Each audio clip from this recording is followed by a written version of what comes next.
December 1999. The walls of the Kremlin are silent, but inside, a storm is brewing. Russia's first president, Boris Yeltsin, picks up his pen in the final days of his life. But what he's writing isn't a resignation letter. It's a list. Do you know who's on that list? On one side, those who walked beside him for years, but ultimately turned their backs. On the other, a few names he forgave despite their betrayal. So why did Yeltsin want to remember those names in his final moments? Who did he forgive, and who did he curse? Some witnesses say, a letter disappeared from the Kremlin archives that day. It's claimed that letter contained Yeltsin's final instructions to Putin. In this video, we're going behind the scenes of that list and explaining why Yeltsin's final 72 hours before death are still taboo in Russia. If you're ready, let's begin witnessing history's quietest farewell. If you're curious about the rest of this story, don't forget to subscribe to our channel, because the details I'm going to tell you today will reveal the darkest secrets of Yeltsin's final days. The story actually begins much earlier. At the beginning of 2000, when Yeltsin resigned, everyone thought he had completely withdrawn from the political scene. But the truth was a bit more complex. Yeltsin left the Kremlin, but didn't completely surrender his power, because he held information that could change the fate of countless people. This information wasn't just state secrets. These are documents showing people's darkest sides, their betrayals, their loyalties. And Yeltsin kept these documents very well. But by 2007, he felt time was running out. At the beginning of April 2007, Yeltsin's health deteriorated rapidly. Heart problems, kidney failure, and constant fatigue. His doctors told him to rest, but Yeltsin wasn't listening, because there was something in his mind he needed to complete. His daughter, Naina Yeltsin, said her father was very restless during this period. He couldn't sleep through nights, constantly thinking about the past. And one day, he said something strange to Tatyana. I need to write down some people's names. I must forgive or curse them. Otherwise, I won't find peace. Tatyana didn't take her father's words seriously at first, but Yeltsin was determined. In mid-April, Yeltsin asked for a special notebook. This notebook was a simple notepad, but what would be written in it would become one of the most secret documents in Kremlin history. Yeltsin began writing names in that notebook, in two columns. On the left side, those he forgave. On the right side, those he cursed. But who were these names? And why did Yeltsin decide to write this list in his final days? The answer to this question lies hidden in Yeltsin's life philosophy. Yeltsin was an Orthodox Christian man, and according to Orthodox belief, before you die, you must confess all your sins and forgive your enemies. But Yeltsin didn't just forgive. He also cursed some names, because what they did was unforgivable. The first name was Mikhail Gorbachev. Gorbachev was the last leader of the Soviet Union and Yeltsin's former boss. In the 1980s, Yeltsin was trying to rise in Gorbachev's party. But Gorbachev never took him seriously. In fact, in 1987, he expelled Yeltsin from the party. This event was the turning point of Yeltsin's life, because from that day on, Yeltsin felt anger toward Gorbachev, and this anger drove him to destroy the Soviets. So did Yeltsin forgive Gorbachev, or did he curse him? According to some sources, Yeltsin cursed him, because Gorbachev's reforms dragged Russia into chaos. But some sources say Yeltsin forgave Gorbachev, because without Gorbachev, Yeltsin would never have become a leader. The truth is perhaps somewhere in between. The second name was Alexander Korzhakov.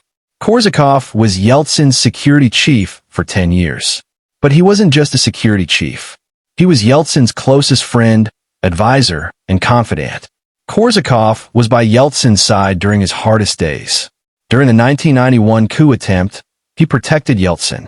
During the 1993 parliament crisis, he acted under Yeltsin's command. But in 1996, something happened. Yeltsin fired Korzhakov.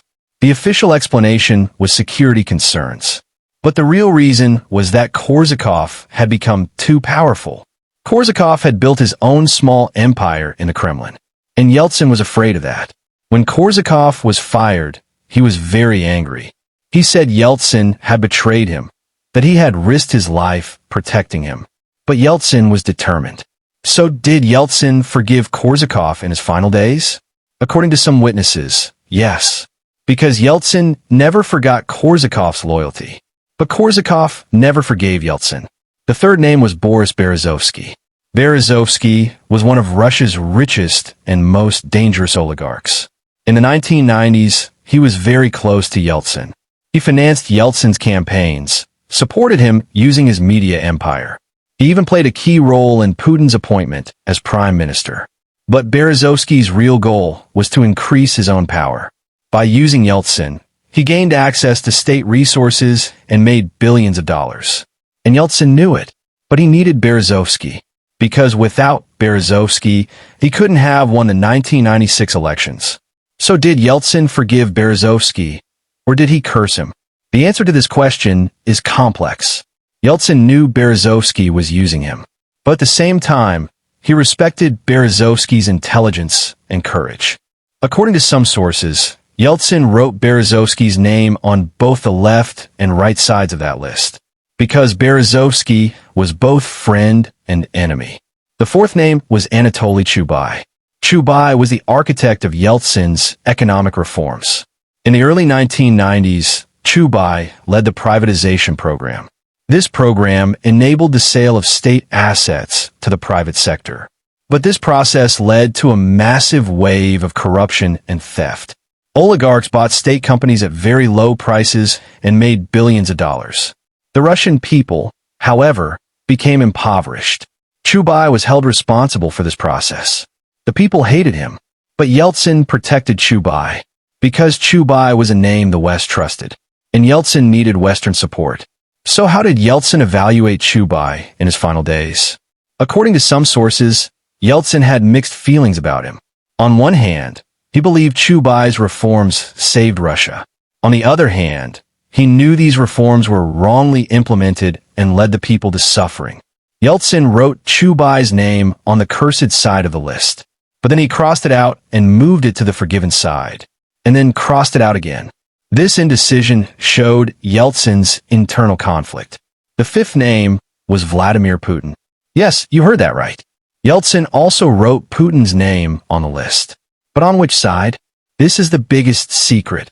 In 1999, Yeltsin chose Putin as his successor.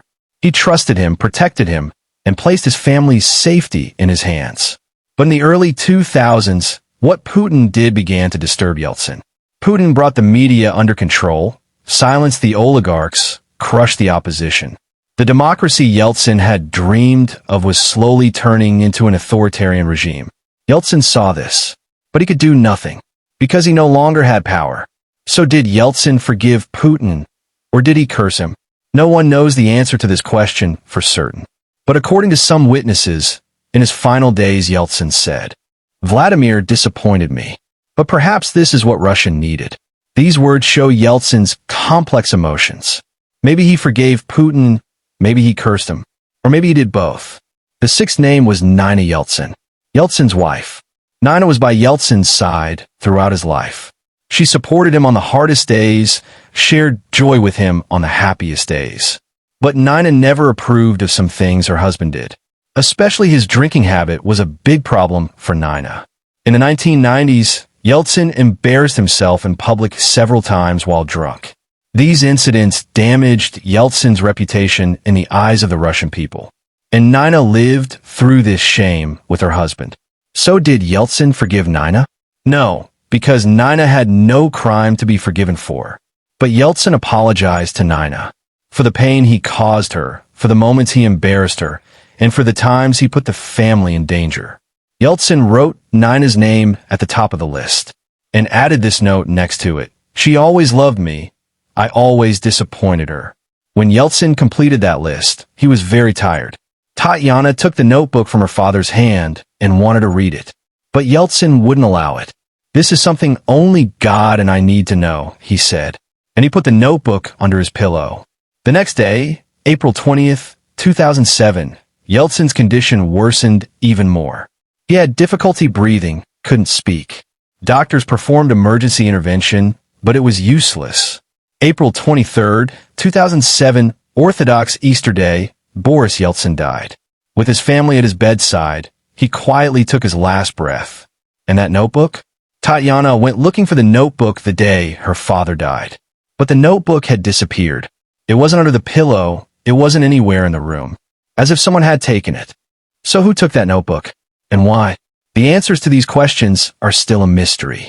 Some theories say Putin's security personnel took the notebook because Putin wanted to learn what Yeltsin had written about him. Some theories claim Tatiana hid the notebook because the information inside could harm her family. But the most interesting theory is this. Yeltsin deliberately destroyed the notebook. In his final moment, he burned or tore up the notebook because the names on that list contained secrets that only he and God should know. And Yeltsin wanted these secrets to go to the grave. At Yeltsin's funeral, some of the names mentioned on the list were there.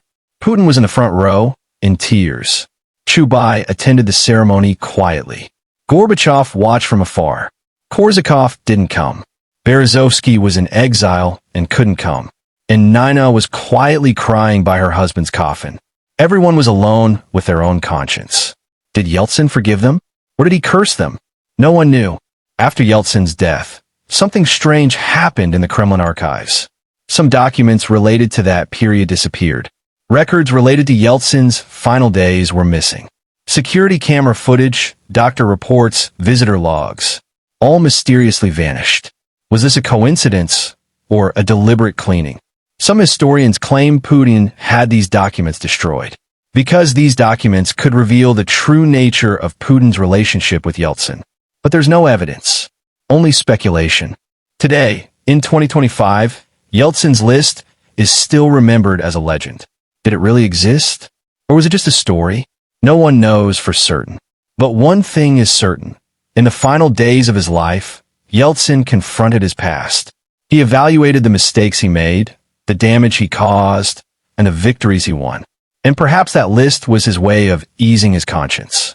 Maybe he forgave, maybe he cursed, but most importantly, he settled accounts. Yeltsin's story isn't just a leader's story. This is the story of human nature.